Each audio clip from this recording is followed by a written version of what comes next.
मैंने देखा, मेरे चारों तरफ बिल्कुल देखा, मैं हॉस्पिटल में हूँ, बिल्कुल मैं बेहोश हो गया था रात को।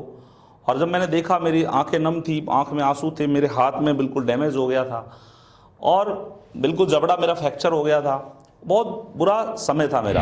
पहले आने से मतलब नहीं है, पहल करने से मतलब है, ये मैंने समझा है डायरेक्ट सेलिंग के अंदर। पैदल सफ़र मेरी ज़िंदगी का मैंने देखा है और मैंने कार तक का सफ़र भी मैंने तय किया है।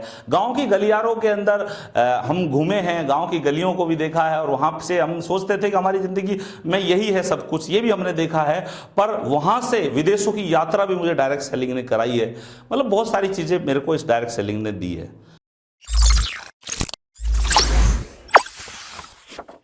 हेलो दोस्तों, मैं जय शर्मा, फेम टॉक्स, ये डायरेक्ट सेलिंग है मेरी जान। इस प्लेटफॉर्म पर आकर आप सभी के बीच में बहुत अच्छा महसूस हो रहा है और मैं बड़ा सौभाग्यशाली हूँ और बहुत गौरवान्वित महसूस कर रहा हूँ कि आपके बीच में मुझे आने का मौका मिला। मैं राजस्थान के अलवर जिले से बिलोंग करता हूँ और मेरा जन्म गुजरात के पोरबंदर में हुआ। वहाँ मेरे फादर जॉब किया करते थे, प्राइवेट कंपनी में जॉब करते थे। मेरा बचपन वहाँ पे गुजरात के अंदर बीता और वहाँ के बाद हम पैथर गांव अलवर ज़िले के अंदर आ गए। अलवर ज़िले के अंदर आने के बाद वहाँ पे मेरे गांव के अंदर हमारा एडमिशन हो गया और वहाँ पे हमारी पढ़ाई होना शुरू हो गई। धीरे धीरे करके हम 12वीं क्लास मैंने क्वालिफाई करी और 12वीं क्लास क्वालिफाई करने के बाद मुझे अलवर के अंदर आर्ट्स कॉलेज अलवर के अंदर मेरा एडमिशन हुआ। वहाँ पे मेरी पढ़ाई पोस्ट ग्रेजुएशन मैंने कंप्लीट करी और पढ़ाई जो थी जो भी मेरी रही उसके अंदर काफ़ी मैंने तकलीफ़ भी देखी, क्योंकि मेरे पिताजी की जो सैलरी थी वो बहुत कम थी और हमें क्या है, हम 3 बहन भाई, मेरे से 2 बड़े हैं, मेरे भाई है, एक बहन है और मैं तीसरा सबसे छोटा। और मैंने क्या लाइफ में बहुत सारा अभाव देखा पढ़ाई के दौरान भी। मेरे सपने बड़े थे और ड्रीम्स साइज मेरा बहुत बड़ा था, मैं कुछ करना चाहता था लाइफ के अंदर और लाइफ में मेरा कुछ बड़े ड्रीम्स मैं अंदर पाले बैठा था और उस दौरान ही मैं पढ़ाई कर रहा था। पढ़ाई के दौरान मेरा टारगेट था कि जो जिस बैकग्राउंड से मैं बिलोंग करता था वहाँ पे क्या गवर्नमेंट नौकरी को बड़ा प्रेफर करते थे, बहुत ज़्यादा गवर्नमेंट नौकरी को बड़ा लाइक करते थे और मैं उसके अंदर गवर्नमेंट नौकरी के लिए प्रयासरत था और लगातार मैं फोकस कर रहा था और उसके अंदर मैं काफ़ी कंपटीशन को क्वालिफाई करने तक पहुँचा। उसी दौरान मेरे को डायरेक्ट सेलिंग से रूबरू होने का मौका मिला और डायरेक्ट सेलिंग एक अनजान व्यक्ति के माध्यम से मुझे एक कॉफ़ी रेस्टोरेंट के अंदर मैं बैठा था, 12:30 बजे का समय था। मेरे 3 दोस्त मेरे साथ थे और 3 दोस्तों के साथ मैं बैठा हुआ था और एक लड़का मेरे बगल में बैठा था। वो आके मेरे बोलता है कि आप क्या करते हैं, मेरे से सवाल किया। तो मैंने बोला मैं पढ़ाई कर रहा हूँ और मैंने ये बोला तो उसने बोला कि आपके लिए एक बेहतरीन चीज़ है। मैं बोला क्या है बताइए। तो उसने बोला आप रविवार के दिन यदि फ्री हैं तो मैं आपको एक 10 बजे एक बहुत शानदार चीज़ दिखा सकता हूँ। तो उससे पहले मैंने कभी लाइफ के अंदर ना तो डायरेक्ट सेलिंग के बारे में जानता था, अनभिज्ञ था मैं। मुझे उसने इनवाइट किया और मैं एक रेस्टोरेंट के अंदर गया और रेस्टोरेंट में जाने के बाद मेरे को वहाँ पे बहुत सारे लोगों की गैदरिंग देखी मैंने। बहुत सारे लोग वहाँ पे बैठ के तालियाँ बजा रहे थे और मैं एक सीट पे जाकर बैठ गया और वहाँ पे सब लोगों का माहौल देखकर, सारी चीज़ एटमॉस्फेयर देखकर, उससे पहले क्योंकि मैं कॉलेज लाइफ जी रहा था तो मैंने ऐसे कोई लाइफ देखी ही नहीं थी। वहाँ पे तालियां देखकर, उस गड़गड़ाहट देखकर मेरे को लगा मैं कहाँ आ गया। पर वहाँ का जो माहौल था, सब लोग खुश थे, सब सारे लोग एक्साइटेड थे। तो वहाँ पे क्या स्पीच चल रही थी, एक व्यक्ति बात कर रहा था कि मैं 12वीं क्लास पास हूँ और मैं इस इंडस्ट्री से लाख रुपया महीना कमा रहा हूँ। जब ये बात उसने बोली तो मेरे को क्या हजम नहीं हुई, क्योंकि हर आदमी की पर्सनल लाइफ में अलग अलग ईगो होता है, हर आदमी का अलग अलग होता है। मेरा एक एजुकेशन ईगो था, क्योंकि वो सामने वाला था जो 12वीं पास था और वो जब बातें कर रहा था तो मेरे को विश्वास ही नहीं हो रहा था कि ये इतना रुपया कैसे कमा सकता है। क्योंकि जब ये बात जो थी 2009 की बात है, 2009 की बात है और उस टाइम ये बात बहुत बड़ी लगती थी कि यार 1 लाख रुपया मैंने कैसे कमा सकता है आदमी, और वो भी 12th क्लास पास। तो मेरे को जब उसको देखा मैंने तो मेरे को विश्वास नहीं हुआ, पर मैं सोच रहा था चलो ठीक है टाइम पास करते हैं। अभी इसको बुला के ले आया, कोई मेरे को लेके आया, चलो ठीक है इसने कहीं ना कहीं सही जगह बैठाया होगा। पर मेरे को ऐसा भी लग रहा था गलत जगह तो नहीं आ गया। मैं उसको देख रहा था, वो दिखाई भी नहीं दे रहा था उस टाइम। पर मेरे को गुस्सा भी आ रहा था यार कैसे गलत जगह आ गया, क्योंकि 1 लाख रुपये मैंने बात करा, गलत जगह है, गलत लोग हैं, समझ में नहीं आ रहा। पर वो जो 12वीं पास जो बंदा था उसने क्या है 2 बातें ऐसी बोली और वो मेरे को क्लिक हो गई और वो 2 बात की वजह से मैं डायरेक्ट सेलिंग में आ गया। मैं ज़रूर आपको शेयर करना चाहूँगा। वो बात ये थी कि उन्होंने एक बात बोला कि मैं ज़रूर 12वीं पास हूँ, पर आज मेरे निर्णय के बाद आज बड़े बड़े क्वालिफाई लोग मेरे साथ मिलकर काम कर रहे हैं। बहुत सारे लोग हैं जिनकी क्वालिटी मेरे लिए काम कर रही है, उनकी क्वालिफिकेशन मेरे लिए काम कर रही है, और मैं अकेला यूजर नहीं हूं। आज मेरे साथ बहुत सारे यूजर्स हैं, और खुद यूजर्स होना बड़ी बात नहीं है, मेरे साथ बहुत सारे यूजर्स है, बड़ी बात है। और नेटवर्थ होता है, ये लाइन उसने बोल दी कि नेटवर्क पावर बहुत बड़ी पावर होती है। ये लाइन बोलने के बाद मेरे को ये बात जो है क्लिक हुई, और ऐसी क्लिक हुई कि मैंने सोचा जब एक 12वीं पास व्यक्ति नेटवर्क बना सकता है, यूजर्स क्रिएट कर सकता है, लाख रुपया महीना कमा सकता है, तो पोस्ट ग्रेजुएट है जय शर्मा, इससे बड़ा कर सकता है। फिर मैंने उसी टाइम मैंने सोचा कि ये काम देखना चाहिए, समझना चाहिए, उसको करना चाहिए। तो मैं डायरेक्ट सेलिंग के अंदर मेरी इस तरीके से फिर मैं आ गया। और जब मैंने शुरुआत करी तो मैं इस बिजनेस को बिल्कुल जानता नहीं था, और मेरे अंदर जोश था कि यार कुछ अच्छा होगा, करते हैं, और ड्रीम्स मेरे हाई थे। तो मैंने इसके अंदर एंट्री किया। तो जब मैंने एंट्री किया तो इसकी एजुकेशन से टच हुआ। मैं डायरेक्ट सेलिंग की जब एजुकेशन से टच हुआ तो एजुकेशन में मैं एंट्री कर गया। तो उसकी किताब, मेरे को 2 किताब रिकमेंड की गई, एक बिजनेस स्कूल और एक रिच डैड पुअर डैड। उससे पहले मेरा जॉब का माइंडसेट था और मैं नौकरी की तलाश में था, पर जो रिच डैड पुअर डैड और बिजनेस स्कूल जब मैंने बुक पढ़ी तो उसके बाद मेरा माइंडसेट बिल्कुल चेंज हो गया, और मेरा दिमाग ये सोचने लगा कि ज़िंदगी में बहुत बड़ा हो सकता है, और वो डायरेक्ट सेलिंग से हो सकता है। जिस मिडिल क्लास में बिलोंग करता था, मुझे लगा कि इस प्लेटफॉर्म से ज़्यादा अच्छा हो सकता है। तो मैंने इसमें आने का मजबूत निर्णय लेके इसमें कदम बढ़ाया और आगे बढ़ता चला गया, और बहुत कम समय के अंदर मेरे को बहुत तेज़ी से सफलता मिलने लगी। मेरे को साल भर हुआ था, काफ़ी बड़ा काम होना लग गया मेरे साथ, बहुत सारा अचीवमेंट्स आने लग गए, और धीरे धीरे धीरे मैं सीखता रहा, आगे बढ़ता रहा। सीखना बताया गया था कि सीखना बहुत ज़रूरी है, कोई भी काम को सीखना बहुत ज़रूरी है बताया गया था। तो मैंने सीखने पे ध्यान दिया, पढ़ाई पे ध्यान दिया, उसको बिल्ड करने पे ध्यान दिया, और लगातार आगे बढ़ता चला गया। काम होता रहा, अचीवमेंट्स आते रहे, ड्रीम्स पूरे होते रहे, क्योंकि डायरेक्ट सेलिंग में जब बताया गया कि यहाँ पे समय मिलेगा, सम्मान मिलेगा, अचीवमेंट्स मिलेंगे, तो उसके पीछे बस काम करना होगा और सीखते हुए काम करना होगा। तो मैं लगातार कर रहा, तो अचीवमेंट्स आते चले गए और आगे बढ़ता रहा। तो लगभग 2013 की बात है, मैं कोई काम से, बिजनेस पर्पस से, मुझे मॉर्निंग के अंदर एक सेमिनार था, उसके लिए जाना था। तो मैं पहले दिन ही वहाँ के लिए निकल गया, और वहाँ जब मैं निकला तो रात्रि के समय एक दोस्त मेरे साथ था, और हमने डिनर किया। तो वहाँ पे मेरे को, मैं गाड़ी में बैठा था, और हमने डिनर करने के बाद हम निकले तो मेरे को नींद आ गई, और वो जो ड्राइविंग कर रहा था वो इतना ज़्यादा एक्सपर्ट नहीं था, पर रात्रि का समय था। वो हम जब जा रहे थे रास्ते के ऊपर, तो मैं तो सो रहा था, मुझे तो पता नहीं था, पर 2013 के अंदर 5 मई का दिन था। एक्सीडेंट रात के 11:30 बजे, गुड़गांव शहर है, वहाँ से रेवाड़ी की तरफ रास्ते के बीच में ही एक घटना हुई, और मैं तो सो रहा था, मुझे तो पता भी नहीं वो एक्सीडेंट हो गया। और जब मैंने सुबह पाया तो मेरे को हॉस्पिटल में पाया। हॉस्पिटल में मेरी बिल्कुल आंखें नम थी, और वो जो समय था वो मेरी लाइफ का सबसे दर्द भरा समय था। मैंने देखा, मेरे चारों तरफ बिल्कुल देखा, मैं हॉस्पिटल में हूँ, बिल्कुल मैं बेहोश हो गया था रात को।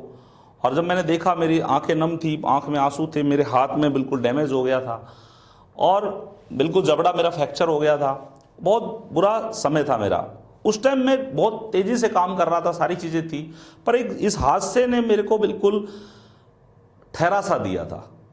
और स्थिति ये हुई कि उस टाइम हमारा फाइनेंस सिचुएशन इतना नहीं था, क्योंकि सारा डायरेक्ट सेलिंग मैंने स्टार्टअप किया था, थोड़े दिन मेरा ग्रोथ हो रही थी, और पास्ट में क्या बैकग्राउंड में कुछ ऐसा नहीं था खास, क्योंकि पिताजी की छोटी सी नौकरी थी, तो उसमें इतना कुछ था नहीं, जितना 2-3 बहन भाई थे, और उनकी पढ़ाई में चला जाता तो कुछ बचता नहीं था। तो उस टाइम इतनी बड़ी घटना हुई, वहाँ पर बहुत बड़ा इन्वेस्ट करना पड़ा। वो ऑपरेशन वगैरह में 7-8 लाख रुपया 2-3 दिन के अंदर खर्च हुआ, वो हमारे लिए ज़्यादा था। तो उस दौरान मैंने बहुत ही अनसर्टेन टाइम देखा मेरी लाइफ का, और मैं बेड पे चला गया, मेरे को रेस्ट के लिए बोल दिया, और 9-10 महीने के समथिंग मैं बेड पे रहा। और उस टाइम मेरा बिजनेस था वो डाउन हो गया। जो लोग मेरे साथ अटैच थे, जो मेरे साथ जुड़े हुए थे, वो कहीं ना कहीं वो सीखा भी नहीं था उन्होंने बिजनेस, और मैंने साथ दे रहा था उनका। तो मैं जब बेड पे चला गया तो वो भी नर्वस हो गए, तो काफ़ी लोग जो मेरे हाथ से, अच्छे लोग हाथ से निकल गए। तो उस टाइम मैं लगभग 9-10 महीने का पीरियड हुआ था, तो मेरे अंदर जो थी वो एक कशिश थी, करना तो है, ये घटना है, क्योंकि घटना अंत नहीं होता लाइफ में, घटना एक अंत नहीं होता, घटना एक सीख भी होती है, घटना के बाद हमारा डेडिकेशन भी मायने रखता है। तो मेरे को करना था, कुछ ना कुछ करना था मुझे। तो उस टाइम मैंने उसी समय ऐसा पीरियड था मेरा, मुंह पे जब लगी थी तो क्या यहाँ पे जबड़ा जो फ्रैक्चर हो गया था, तो उसमें क्या था, मेरे को सील कर दिया था और मेरे को कोई भी चीज़ में चबा के नहीं खा सकता था, तो मुझे लिक्विड ही स्ट्रो से लेना पड़ता था, स्ट्रो से मुझे काम चलता था। तो मैंने लिक्विड लिया लगातार 6-7 महीने। बहुत सारे परिचित हैं जो मेरे नज़दीक थे, वो सब जानते हैं। तो मैंने लिक्विड पे समय गुजारा। फिर जब मेरे को लगा मैं अभी थोड़ा स्वस्थ हूँ, तो स्वस्थ होने के बाद और मेरा जब ये जो फ्रैक्चर जो स्ट्रो बंधा हुआ था, उसको जब निकालने के बाद मेरे को लगा मैं कुछ मूव कर सकता हूँ, तो मैंने तुरंत एक्शन लिया, तुरंत अपनी कमर कसी और दोबारा से मैं काम में लग गया और दमदारी के साथ मेहनत करके दोबारा से मैंने बाउंस बैक किया, नेटवर्क को फिर बिल्ड किया और बिल्ड करके एक अच्छे खासे डेजिग्नेशन तक अपने आप को पहुंचाया। और लगातार लाइफ में बहुत सारे उतार चढ़ाव आए। एक बार की बात है, मेरे याद आ रही है, मेरी मैडम को डिलीवरी टाइम चल रहा था, 2015 का टाइम है, 17 सितंबर की बात है। उस इवेंट को मैं थोड़ा याद करता हूं तो लगता है कि वो भी एक मेरी लाइफ का बहुत ही ऐसा मतलब समय था जिस टाइम मैंने डिसीजन लिए। तो मैं ज़रूर बताना चाहूँगा कि मैडम को एक डेट दी हुई थी, लगभग 24 सितंबर की डेट दी हुई थी। उस टाइम डेट दिया हुआ था डॉक्टर से, क्योंकि कंसल्ट चलता ही है। तो उन्होंने बताया था कि 24 तारीख की समथिंग डिलीवरी होने वाली है। मैंने उसके अंदर एक शेड्यूल सेट किया कि अभी 24 तारीख तक तो कोई प्रॉब्लम नहीं है। तो मैंने अपने नेटवर्क को समय दिया और एक मेरा सेमिनार था, उसका मैंने 17 सितंबर का समय दे दिया, 17 सितंबर का समय दे दिया। तो उसमें मेरे झुंझुनू की बात है, झुंझुनू के अंदर मैंने समय दिया। राजस्थान में एक जिला है झुंझुनू, और मैं हिसार में रहता था और रेंट पर रहता था मैं, और मेरी फैमिली सारी अलवर रहती थी। तो मैं वहाँ पे रुका हुआ था, मेरी वाइफ के साथ मैं रहता था। तो वहाँ मेरे को 24 तारीख डॉक्टर ने डेट दे रखी थी। तो 16 की शाम को मैडम को प्रॉब्लम हुआ, क्योंकि वो तो परमात्मा की बात है, परमात्मा की देन है। 16 तारीख को ही उनको पेन होना चालू हो गया और मैंने 17 तारीख का सेमिनार फाइनल कर रखा था और वहाँ पे लगभग हजारों की समथिंग लोग इंतजार कर रहे थे और काफ़ी टिकट्स डिस्ट्रीब्यूट हो चुकी थी, पूरा अच्छा खासा तैयारी हो चुकी थी, लोग मेरा इंतजार कर रहे थे। उस टाइम 16 की रात को एकदम से उनको प्रॉब्लम होती है। हम डिनर करके दोनों साथ में बैठे थे, उनको प्रॉब्लम होती है और वो बोलते हैं मेरे को प्रॉब्लम हो रही। मैं सोचा बिफोर वैसे कोई प्रॉब्लम हो रही होगी, तो मैंने उनको बोला, वैसे मनाया, उसको पानी वानी पिलाया। फिर रात्रि को थोड़ा सा 11, साढ़े 11, 12 बज गए, 1 बज गया, तो उस टाइम और ज़्यादा प्रॉब्लम होने लगी। तो मैंने सोचा अब बात बनेगी नहीं, इनको लेके जाना पड़ेगा। मैं हॉस्पिटल लेके गया उनको इमरजेंसी में, और वहाँ पे शारदा हॉस्पिटल पड़ता है, बहुत ही अच्छी डॉक्टर थी वहाँ। मैं वहाँ पे गया और लेके गया। 3 बजे इमरजेंसी के अंदर मैंने बेल किया और बेल करने के बाद सिस्टर्स वगैरह होती हैं जो भी, वो आए और आने के बाद उन्होंने एंट्री किया। 3 बजे मैं एंट्री हुआ हॉस्पिटल के अंदर। तो मैं सोचा ये प्रॉब्लम नहीं है, ये तो बहुत अच्छा समय है। तो मैं एंट्री किया, 3, 4 बज गए, 5 बज गए, 6 बज गए, तो अभी कोई रिपोर्ट नहीं आई। अब मेरा टाइम हो रहा, मुझे 10, साढ़े 10 बजे झुंझुनू पहुंचना है और मेरा 3.5 घंटे का रास्ता और कार से जाना है। अब 3.5 घंटे का रास्ता है, अब 10:30 बजे लोग मेरा इंतजार कर रहे हैं। अब ये दोनों चीज़ें मैं बड़ी पेचीदा पोजीशन में उस टाइम चल रहा था, पर मैंने उस टाइम मैनेज किया कैसे भी। मैंने देखा कि मैडम है, वहाँ पे लोग हैं, मुझे ये भी देखना है, वो भी देखना है। अब वहाँ पे मेरी फैमिली को मैंने इन्फॉर्म कर दिया। वो रास्ते में चल रहे थे, वो दूर रहते थे मेरे से, मेरे पेरेंट्स दूर रहते थे, वो रास्ते में चल रहे थे। वहाँ मेरे नेटवर्क के लीडर को बोला, तुम हॉस्पिटल के अंदर बैठो और भाई काम तो डॉक्टर का है, लेबर रूम में होना है, जो भी कुछ होना है, तुम इधर बैठो और आप जो भी अमाउंट है वो सब पकड़ो, कोई भी दिक्कत आए मेरे को फ़ोन कर देना, मैं ऑन कॉल रहूँगा, आप यहाँ बैठो और मेरी फैमिली पहुँचेगी, मैं इधर से निकल रहा हूँ, क्योंकि मैं फैमिली आने तक इंतजार करूँगा तो वहाँ बहुत देर हो चुकी होगी। तो मैंने उन बिटवीन ऑन कॉल पे काम करता रहा, गाड़ी चलाता रहा, वो लड़का बाहर बैठा रहा और और मेरे फैमिली रास्ते में आ रही थी और मैडम लेबर रूम में थी। एक बहुत ऐसा मोमेंट था, मैंने मेरी मैडम को देखा, ऐसे थम करके मैं निकला था। रास्ते में मैं ड्राइव कर रहा था, मेरा फोकस वहाँ था, वहाँ भी था, ड्राइव कर रहा था। और 10:30-11 बजे मैं पहुँचा वहाँ पे। अच्छा स्वागत हुआ, अच्छी कॉन्फ्रेंस हुई। मैं एक साथ में एक लड़के को भी लेके गया था और मैं मीटिंग कर रहा था। और मेरा एक ही ध्यान था, मेरे को मीटिंग में जितने भी लोग हैं, जो जिस पर्पस से मेरे को मिलने आए हैं, जो मैं उनके लिए जो इंस्पिरेशन था, जो मैं उनके लिए जो मेरे को उन्होंने अवसर दिया था, सौभाग्य दिया था, मुझे बुलाया था, तो मैं उस टाइम मेरा पर्पस जो था मैं उस पर फोकस था। और मैंने उस लड़के को कह दिया था, तो इंडिकेट कर दिया था, तुम सामने बैठे रहना और मेरे को इशारा कर देना, वहाँ पे कॉल पे कनेक्ट रहना, यदि सारी चीज़ें डस्ट हो जाए तो इस तरीके से थम कर देना। और मैं उसको देखता भी रहा, मीटिंग भी लेता रहा, पर उसने थम नहीं किया। मैं सोचा थम नहीं किया, इसका मतलब अभी प्रोसेसिंग में है, मैं समझ रहा था। और मैंने मीटिंग को बड़ा कॉन्फिडेंस से किया और लगभग 2 बज गए थे। 2:30 बजे तक मैंने मीटिंग को कंप्लीट किया और कंप्लीट करने के बाद फिर मैंने वहाँ से मार्च किया, वहाँ से निकला मैं। और लगभग 2-2.5 घंटे का सफ़र तय किया था मैंने, क्योंकि लेट इसलिए हुआ था कि सीजेरियन पे बात आ गई थी। तो लगभग 6-6:30 बजे मैं जैसे ही उस हॉस्पिटल से 10 किलोमीटर दूर था और मुझे इन्फॉर्मेशन मिलती है कि लड़का हो गया है। तो मैंने वहाँ पे देखा कि लाइफ के अंदर आदमी का डेडिकेशन और वो सारी चीज़ें मैंने महसूस करी कि हमने लाइफ में बहुत डेडिकेशन से काम किया है और मेहनत से काम किया है और हमने पर्पज को इम्पोर्टेंट दिया है और फैमिली को भी मेंटेन किया है। सारी चीज़ें, एवरीथिंग इज पॉसिबल। काम करता है आदमी, सारी चीज़ें परमात्मा उसके लिए कर देता है। मैंने उस पूर्ण को मेंटेन किया लगातार। फिर मैं आया और मेरी आंखों के सामने उनके आंखों में आंसू थे और एक अच्छा पल मैंने देखा। और उसके बाद सारी चीज़ें बेस्ट हुई। फिर भी मेरा दूसरे दिन सेमिनार था, फिर मैं भी वहाँ भी कंटिन्यू गया और लगातार सारी चीज़ें मैंने जीवन में देखी और आगे बढ़ता रहा। और भी सफलताएं मेरे को मिली है लाइफ में। कंटिन्यू मैं एक पैदल सफ़र मेरी ज़िंदगी का मैंने देखा है और मैंने कार तक का सफ़र भी मैंने तय किया है। गांव की गलियारों के अंदर हम घूमे हैं, गांव की गलियों को भी देखा है और वहाँ से हम सोचते थे कि हमारी ज़िंदगी में यही है सब कुछ, ये भी हमने देखा है। पर वहाँ से विदेशों की यात्रा भी मुझे डायरेक्ट सेलिंग ने कराई है। मतलब बहुत सारी चीज़ें मेरे को इस डायरेक्ट सेलिंग ने दी है, सिखाया भी बहुत, समझाया भी कुछ है, बहुत मजबूत भी बनाया है, एकदम मजबूत भी बनाया है। बहुत सारी चीज़ें इस डायरेक्ट सेलिंग ने मुझे दी है और लगातार सारी चीज़ें हुई और आज कंटिन्यूअस जो लाइफ के अंदर चाहिए वो सारे ड्रीम्स हमारे पूरे होते जा रहे हैं, बहुत सारे अचीवमेंट्स आते जा रहे हैं, बहुत सारे सपने पूरे होते जा रहे हैं और लगातार मिलता जा रहा है। मैं पर एक बात बोलना चाहूँगा कि इस बिजनेस में हम कभी भी आए, पहले आते हैं या बाद में आते हैं, तो मैं ये सोचता हूँ कि पहले का मतलब नहीं होता कि पहले हैं या बाद में है। पहले का मतलब ना हो कि मैं पहल को मतलब समझता हूं कि पहल होना बहुत जरूरी है।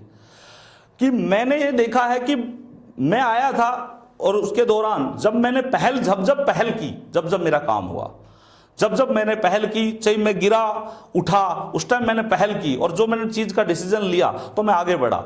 तो पहले आने से मतलब नहीं है, पहल करने से मतलब है। ये मैंने समझा है डायरेक्ट सेलिंग के अंदर। और एक बात जरूर बताना चाहूँगा, एक बात मेरे को समझ में आती है कि हम जैसे बचपन में मैं जैसे मेरे दोस्तों के साथ स्कूल जाता था तो उसके टिफिन चेक करता था, तो उसकी जो सब्जी देखता था मेरी एक ही सेम सब्जी रहती थी और पर टेस्ट दोनों में अलग अलग रहता था। तो इसका मैं देखता था कि यार दोनों का टेस्ट बिल्कुल अलग अलग है, तो बनाने के अंदर चीज़ें तो एक ही लगी है। तो इसी तरीके से मैं देखता हूँ कि हम जैसे रसोई के अंदर कोई भी सामान बनाते हैं, जैसे कोई भी साधन कुछ भी चीज़ बनाते हैं, जैसे कि हम कोई सब्जी बनाते हैं तो हम मसाला डालते हैं, उसके अंदर कोई भी सब्जी को कटिंग करते हैं, वो अलग अलग हो सकती है। जैसे कटिंग अलग हो सकती है, मसाला अलग अलग डल सकता है, तड़का अलग अलग सकता है, ये सारी चीज़ें अलग अलग लग सकती है। पर एक चीज़ है जो सिमिलर होती है। दुनिया में सब जगह स्वाद अलग अलग मिलेगा, सबका बनाने का तरीका अलग होगा, पर एक चीज़ है जो सब जगह सेम होती है और वो होती है आग। आग होती है सब जगह एक, और आग का होना बहुत जरूरी है। तो मैंने डायरेक्ट सेलिंग मैसेज दिया कि मैंने शुरू से अब तक हमारी आग को नहीं बुझने दिया। आग बराबर है और आग मेंटेन होनी चाहिए। और इसको मैं एक्शन में लूं डायरेक्ट सेलिंग में, तो एक चीज मैंने देखी कि कुछ भी हम काम कर ले डायरेक्ट सेलिंग में तो सेम आग इंपॉर्टेंट है, आग का होना जरूरी है। उसी तरह एक्शन में हमारे डायरेक्ट सेलिंग में प्लान का होना जरूरी है। प्लान का होना जरूरी है। कैसा भी काम है हम डायरेक्ट सेलिंग में प्लान प्लान प्लान प्लान, हम शेयर कितना कर रहे हैं प्लान को, ये बहुत जरूरी है। ये मैंने महसूस किया। तो हमने शुरू से आज तक हमारी आग को ठंडा नहीं होने दिया और लगातार जिस ऑर्गेनाइजेशन में उसके प्लान को लगातार शेयर किया, उस वजह से आज हमारी लाइफ के अंदर ये सारी चीजें हो पा रही हैं और बहुत सारे अचीवमेंट्स आज आ रहे हैं और लगातार आते रहेंगे। इस बात का हमें विश्वास है और हमारे मेंटर्स पे विश्वास है, हमें ऑर्गेनाइजेशन पे विश्वास है, अपने आप पर विश्वास है, हमारी नेटवर्क पर विश्वास है। हम बहुत बड़ा काम करने वाले हैं। और आज मैं बहुत बहुत धन्यवाद देना चाहता हूं राहुल शर्मा जी, यामिनी मैम का, जिन्होंने मुझे अवसर दिया आज इस बेहतरीन प्लेटफॉर्म पर आने का। और इस चैनल को आप भी जरूर सब्सक्राइब करें और इधर से बहुत सारी प्रेरणा आप भी ले सकते हैं। Thank you so much.